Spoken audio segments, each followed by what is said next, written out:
A young man disappears from the streets of Charlotte.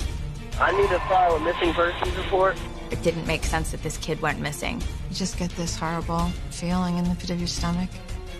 Hope for finding him lies in a murky surveillance tape and the predictions of a psychic. I don't think it was an accident. Then, in Florida, two young sisters vanish from their Pensacola home. It's the kind of case that strikes fear in the heart of any parent. A dying child may hold the key to cracking the case. He told me to say my prayers and started cutting my throat.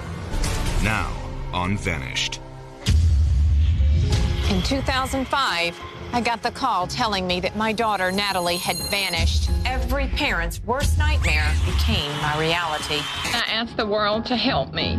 I found myself in an unimaginable fight.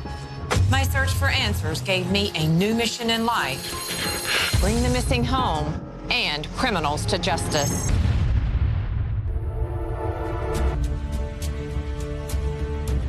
Every year in America, there can be as many as 100,000 active missing persons cases. The vast majority are women and children. The reason for that is simple. Grown men don't make easy targets. But when one young man vanishes, it proves there are exceptions to every rule.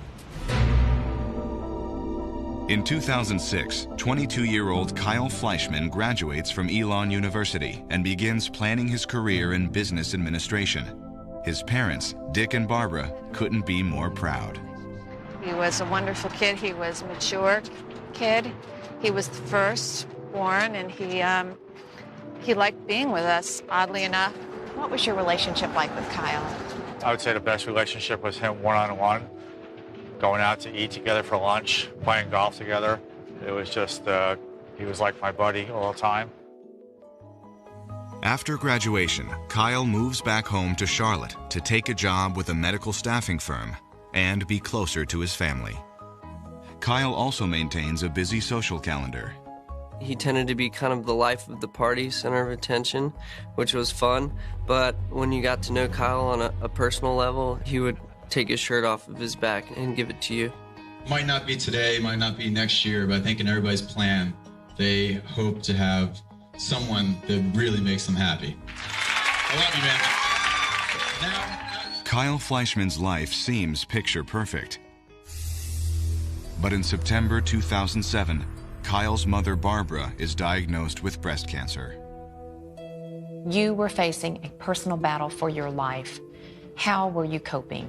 You think that's the biggest thing that could ever happen to you.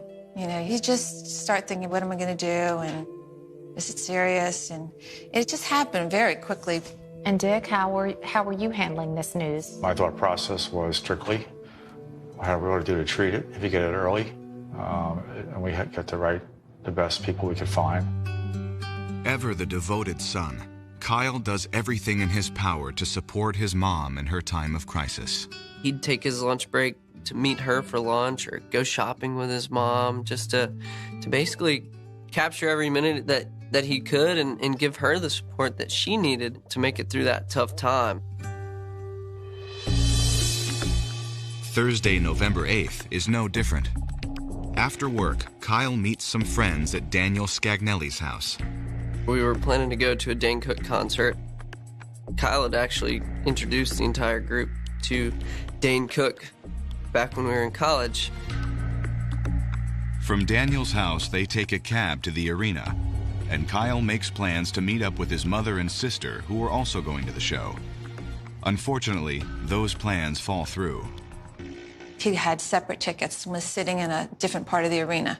We had planned to meet earlier for dinner, and our plans just weren't syncing right. We kept missing each other. After the show, Kyle and his friends head to a nearby bar. He calls his sister to invite her and his mom to join them. Kyle said, hey, we're at the Buckhead Saloon, come by. And she said, oh, we're almost home. And I just said, have fun. And, you know, that was it. Kyle and his friends spend the next several hours drinking and dancing at the Buckhead Saloon. Before long, Kyle strikes up a conversation with a young woman. Kyle was clearly a good-looking guy, and he didn't have any problem in the lady department, if you will. After a few hours at the bar, his friends decide to call it a night. But Kyle opts to stick around a little while longer. I left that night around 12:30, and that was the last time we saw Kyle.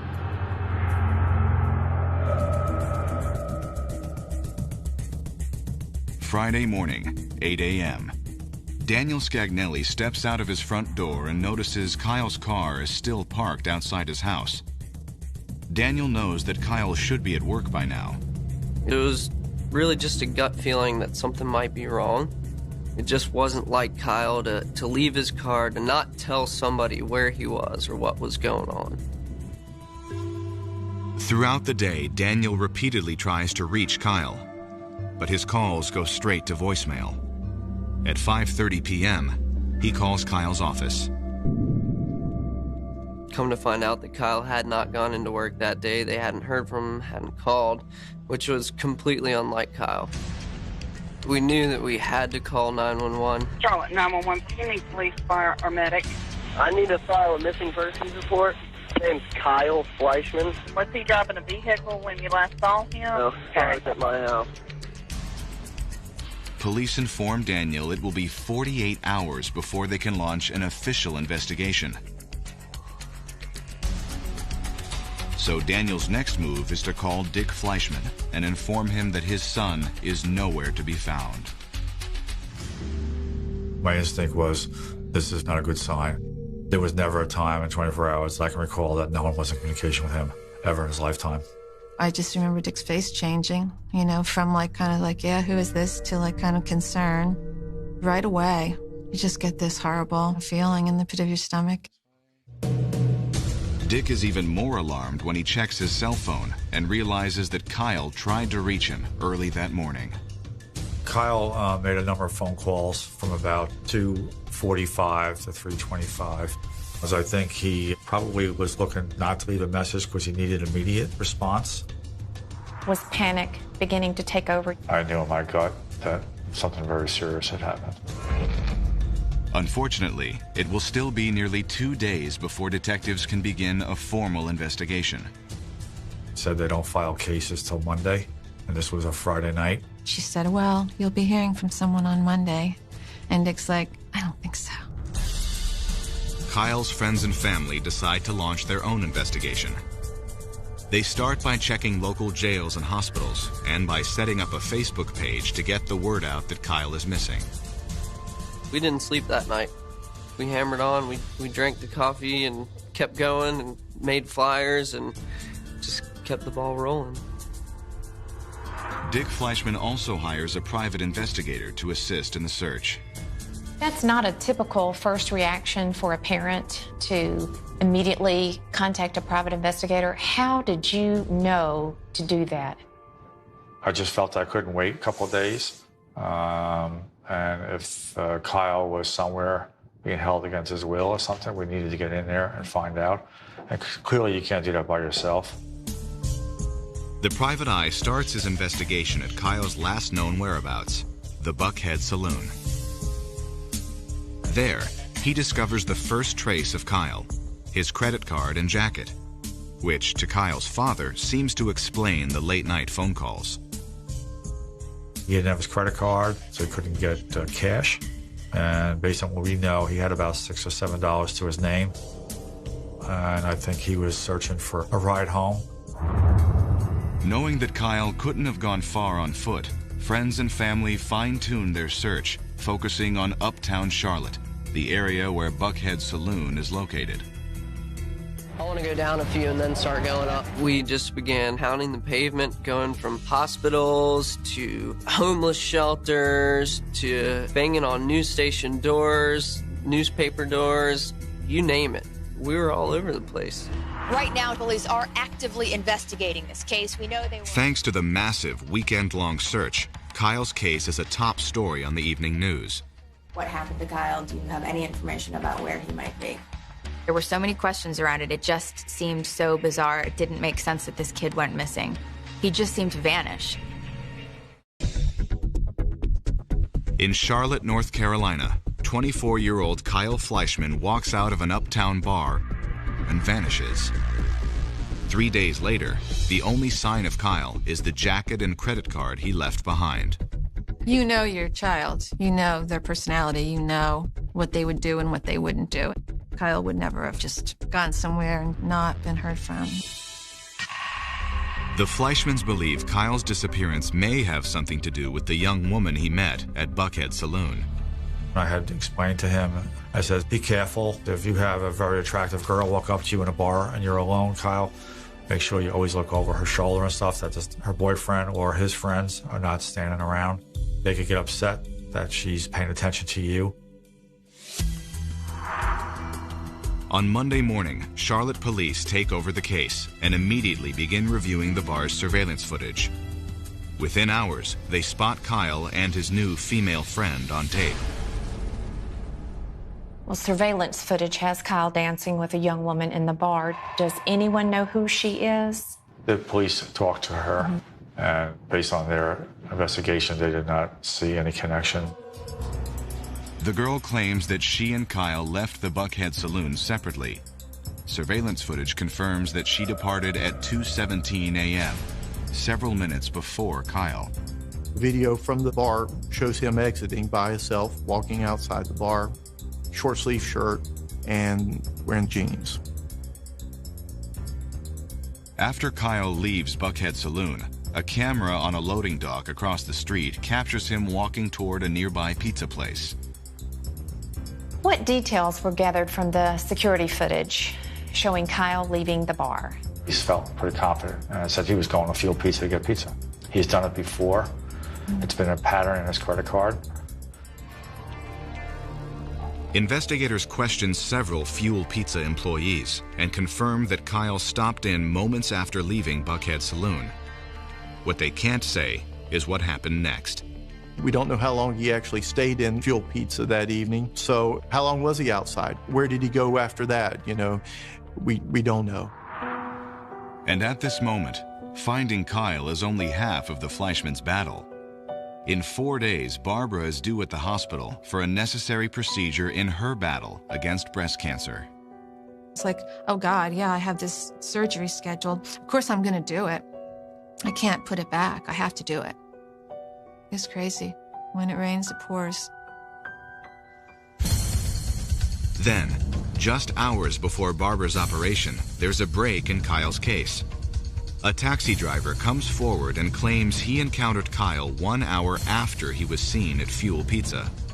He saw someone that looked exactly like Kyle walking north on North Davison Street at approximately 3:20 to 3:30 a.m. from Fuel Pizza. From the time Kyle would have walked that distance, would have put him in that area. One detail of the taxi driver's story doesn't make sense. The direction Kyle was walking in was towards a very high crime area of Charlotte, high drug area, basically all types of crime you could think of. Why would Kyle be headed toward a notoriously bad neighborhood at 3 a.m.? His friends and family believe Kyle might have been intoxicated. I think that he probably got a little disoriented, probably walked in the wrong direction. The next morning, hundreds of volunteers join police in a massive search for Kyle. Among them is Barbara Fleischmann, just hours after emerging from surgery. We're just so grateful to everybody that people would do this for us. It was great to see all that support and all that organization and all those people in the bright green t-shirts. 16 of you get in these 2 vans right here. Charlotte is a big city, but it really felt like they were a little town. We had tracking dogs and cadaver-type dogs and started tracking from and searching the area. The dogs immediately catch a scent and lead the search party north. Within minutes, the dangers of North Charlotte become all too real. While we were there was some sort of altercation that broke out into gunfire, and we all had to scramble and jump behind cars and hit the ground. Despite the obvious risks, Kyle's friends continue searching through the night. I'm walking there with nothing but my 2 hands, a flashlight, and a book bag. We didn't want to leave any stone unturned. We're covering as much ground as possible. We did for him what he would have done for us. By morning, the search dogs have lost the scent, and the search party's efforts have come up empty-handed. But there is some good news. Barbara learns that her surgery appears to have been a success. With her son still missing, it's a hollow victory. I know that was a really just unimaginable time for you, Barbara, to find. You know, you think that it's just, oh God, this is like the worst thing. And then something else comes along that makes that just look like it's nothing. And I know when she was getting the chemotherapy, it wasn't the pain of the chemo that was upsetting her. It was Kyle. Over the next 12 months, Barbara undergoes numerous treatments in her fight against cancer. And Kyle's friends join police on 3 more searches. None of them yield any new information. I think we're essentially still at square one. We know that Kyle most likely left Fuel Pizza and walked north of Charlotte. We're at a loss for what happened from there. It's now been more than 2 years since Kyle Fleischmann vanished in uptown Charlotte. Investigators have surveillance footage of Kyle leaving the Buckhead Saloon, but no concrete idea of what happened next. The Fleischmanns cling to the hope that their son is still alive. You do have moments where you break down, but you realize you just got to keep going forward. You just keep going. You just go because what's the alternative? So as you know, what's the alternative?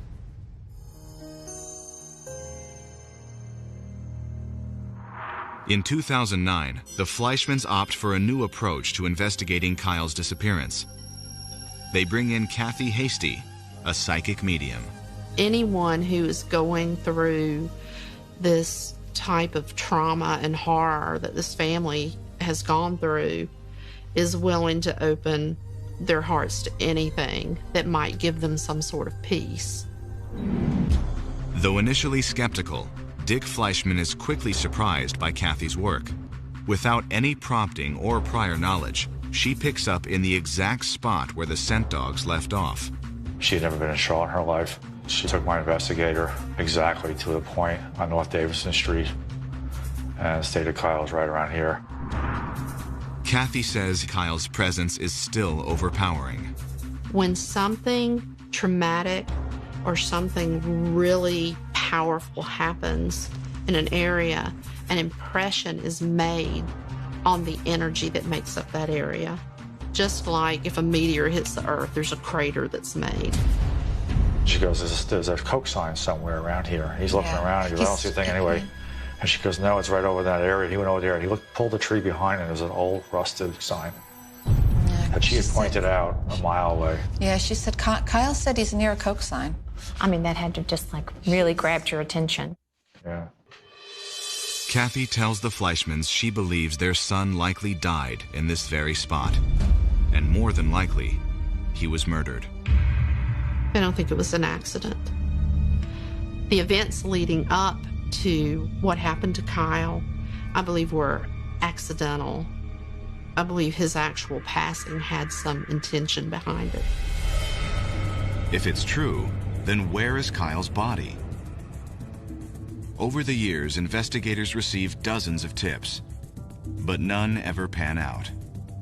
Every time remains are found in Charlotte or even around Charlotte, everybody's mind goes right to Kyle Fleischmann. Could it be Kyle Fleischmann? And every time, it's never Kyle. More than 3 years after Kyle vanished, the Fleischmanns have come to believe that their son was the victim of a robbery that turned deadly. I think Kyle came up upon some bad people that were out late at night. You know, as the saying goes, nothing good happens after a certain point in the night. He got very unlucky. I've said from day one, he made a very bad decision. It cost him his life. Though it may be too late for their son, the Fleischmanns hope that there's a lesson for others in Kyle's tragic mistake. What do you think that our young adults can learn from Kyle's disappearance? plan how the evening is going to end, their exit strategy. They just don't think about that. They don't think that far in advance, and they also have a notion that nothing could ever happen to them. You know, that's just being young. Kyle's friends have taken the Fleischmann's advice to heart, but they also dream of the day when their best friend finally comes home. Kyle's like a brother to me, so there's always the hope in the very back of my head that one day he'll just walk in the door, I'll get a phone call that, you know, he stumbled in with amnesia or something like that. I prayed that this day we still find him. I just want to wish you guys the best of luck. I love you, man. Details about Kyle's disappearance may be slim, but friends and family are still fighting to learn the truth. A tip from a taxi driver brought them one step closer to Kyle. The tip that cracks the case could come from you. Kyle Fleischmann was last seen in uptown Charlotte on November 9th, 2007. He is 6 feet tall with green eyes and light brown hair. Today, the Fleischmann family is offering $50,000 for information leading to Kyle. If you have information about Kyle Fleischmann, please go to mylifetime.com/vanished and click on the tips button.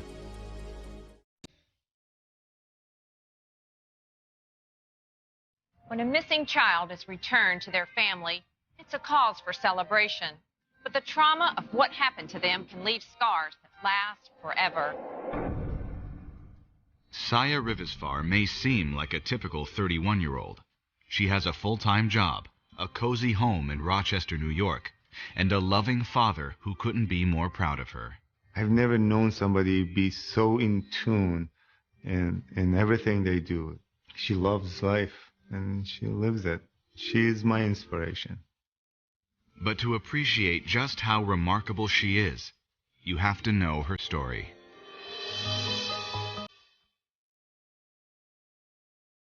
Saya Rivazfar's story begins in 1988 in Pensacola, Florida. She's 8 years old and the eldest of 3 children. Her brother Arash is the youngest, and her sister Sarah the most spirited. Sarah was a spunky kid. She had no problem telling you what is what and how it goes. Was Sarah your best friend? Her and I were 2 peas in a pod for sure. I mean, she was the girly girl, and I was the tomboy. It was like, she was my other half. But life for the Rivazfar kids isn't easy. Their parents, Patricia and Ahmad, are locked in a bitter custody struggle. And though Patricia is unwilling to give up custody, she is repeatedly arrested for driving under the influence. Child Services has been called to the house on more than one occasion. Despite these repeat offenses and the fact that the Rivazfar children have voiced a desire to live with their father in Rochester, the Florida courts continue to side with Patricia. Saya, what was it like for you growing up? It was a tough childhood. Almost, you can't consider it a childhood. We would be shipped off to people we didn't know or other relatives that would watch us because she needed to release by going out and drinking. We just kind of thought that that was the way of life. The kids come to accept the constant parties and having strange men around the house. My mother had a lot of male companions. It became normal to us. You know, some were good and some weren't. Left with little choice, Saya becomes the de facto caregiver around the house. Were there times as you were growing up that you and Sarah were able to play in the sand and pretend play and have somewhat of a typical 8 and 6-year-old child's life? We certainly tried. We shared a bedroom. So, you know, we had, you know, little times here and there that we were able to be kids. But on the night of September 21st, Saya and Sarah's childhood is permanently ripped apart. It starts around 9:20 p.m. when Mom Patricia steps out for drinks, leaving her latest boyfriend, Milo Gene Hansen, behind to keep an eye on the children. As usual, Saya gets everyone ready for bed. Well, it was a school night, so we had to be in bed by 8. And Me being the oldest, I thought of the genius idea of Sarah and I getting ready for school the night before. So we put on our school clothes, and that's what we slept in. And so both Sarah and I, sharing a bed, went to bed with our school clothes on. Around midnight, Patricia returns home and passes out next to her boyfriend. Approximately a half hour later, a stranger enters the home through the back door and makes his way to the girl's bedroom. So the next thing I know, I was being carried out of my room through the back door and placed in the front seat of the car. Then he goes back and gets my sister and places her in the back seat of the car. I see it's about 12:30, 1 o'clock in the morning. And I asked him, where we're going. And he said, we're going to see your mother. But the man isn't taking Sarah and Saya to see their mother. Far from it, in fact. September 22nd, 6:30 a.m. 20 miles away in Santa Rosa County, sheriffs receive an alarming call. What is your emergency? I found a little girl this morning down K Highway with her neck cut. Her neck cut? Yeah, she ain't got about 9 or 10. The woman tells the operator she and her husband found the girl near a dirt road adjacent to the highway. Barely conscious, the girl tells them her name is Saya. They immediately put me in the truck and put cloth over my neck to stop bleeding and rushed me to the nearby store up the road. Okay, are you going to stay there at the store? Yes, until the county shows up. Okay. If the store passes out on me, then I'm going to head to the hospital. At this time, things were getting a little blurry for me, and the last thing I do recall was an EMT, a paramedic, coming up to me. And after that, I don't remember anything. On the scene is Deputy Bill McCurdy. I was met by some people, a couple. They directed me to their truck. On the front seat of this truck, there was Saya. She was bleeding from the neck. Deputy McCurdy begins loading Saya into an ambulance. Though she's wounded with a 4.5-inch laceration to her throat, Saya is able to recount the terrifying details of what happened to her and her sister once they were abducted. We drove to a nearby wooded area, and I kind of peeked my eyes open, and I see we're turning onto a dirt road. And at that time, the car stops. There in the woods, the man ties up Sarah, then viciously rapes Saya. Sarah saw this and started crying hysterically and asking why he was doing this. And all I could do is tell her that it's going to be okay and it's almost over. But Saya's nightmare is just beginning. And Saya, you have been enduring this for now 4 or 5 hours. Yes. And it felt like eternity. But after a while, he told me to start walking into the woods. And he was carrying Sarah behind me. And it was like a cleared path in an area near a tree where he told me to stop. And he placed Sarah on the side of the tree as I stood in front of the tree facing him, and he told me to say my prayers.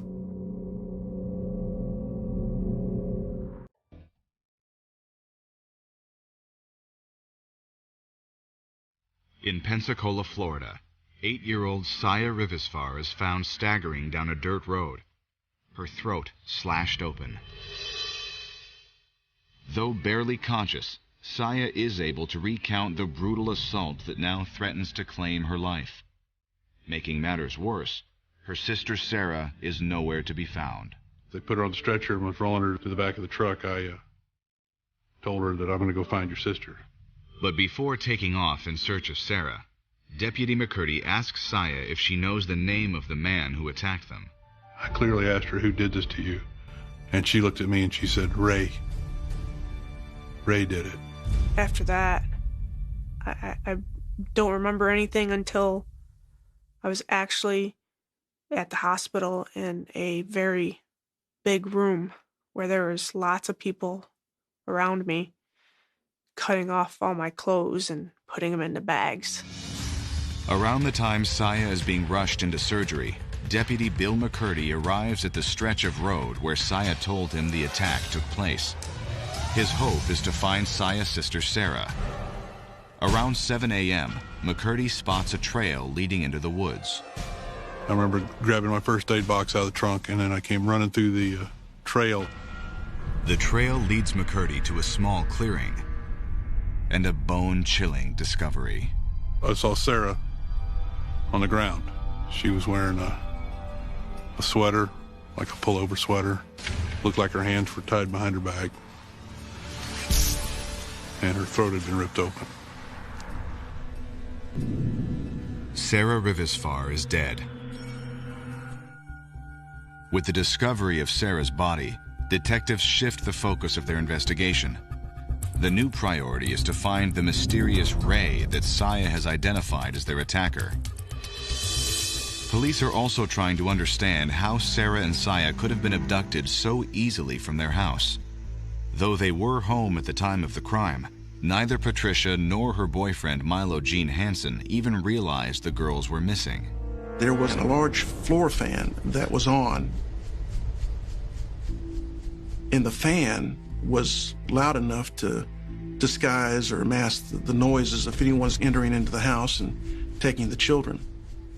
Police also questioned Patricia about the man Saya has ID'd as the attacker. Patricia acknowledges she dated a machinist named Ray Wyke earlier in the year. Who was Ray Wyke, and how did this man come into your life? Another boyfriend of my mother's. And he was the worst of them all. And it became a very scary situation with him. Did Ray Wyke abuse you? He would molest me at his house, at an outing, a birthday party, his own son's birthday party. It was a pact that he said that what he does to me, I am to tell no one, otherwise he'll kill my family.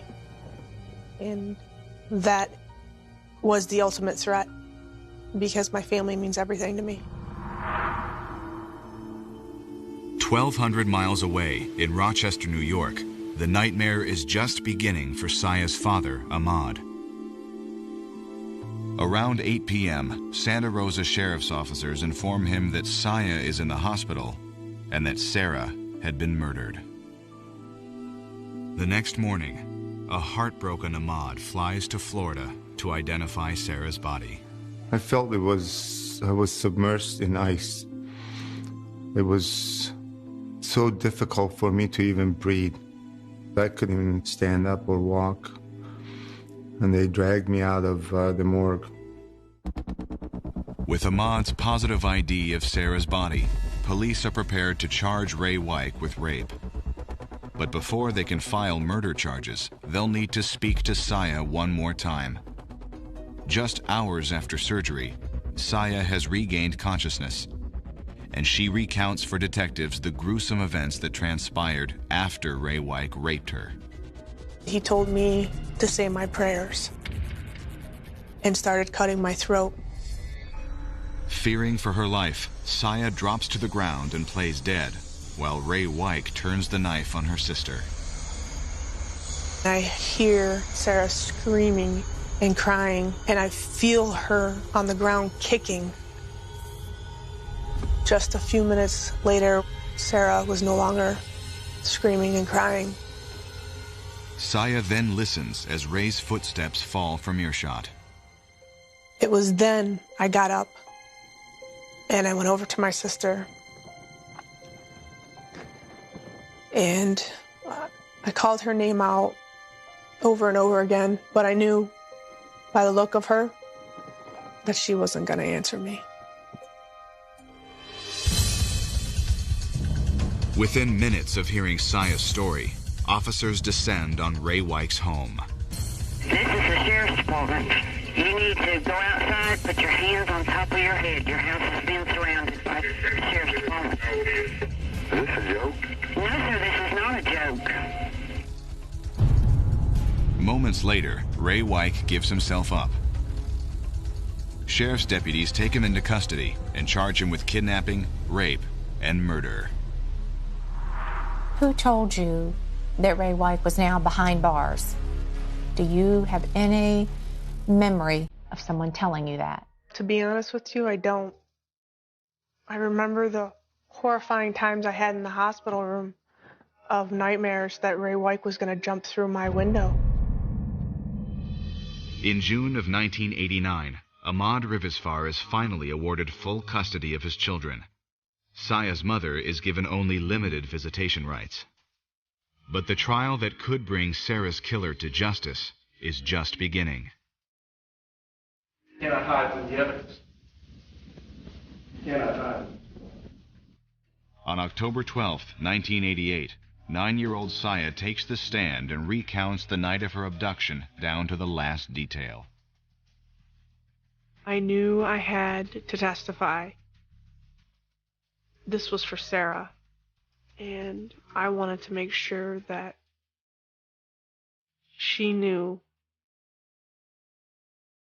I did good for us. Did he say anything to you before he cut your throat?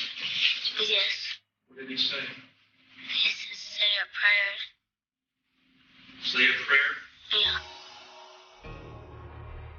She had to stand up from the witness stand, look over and point out the defendant who had cut her throat and murdered her sister in front of her. You could not help but be struck by her strength and her resolve. The jury finds Ray Weich guilty of kidnapping, sexual battery, the attempted murder of Saya, and the first-degree murder of Sarah. He's sentenced to death. And when you heard the news that Ray Weich was being sentenced to death, how did that make you feel? I couldn't be more happy. His life would be taken like he took Sarah's. Just, unfortunately, not as horrific as hers was. In 2004, 16 years after his brutal rape and murder spree, Ray Weich dies in prison. And Saya Rivazfar finishes her first year as a New York State Trooper. I wanted to be able to get the monsters off the streets and be able to handcuff them and put them away so that they couldn't hurt children. And though it may be too late for her sister, Saya will continue to fight for children everywhere. I know that Sarah's out there looking down on me, keeping me safe. That's my guardian angel.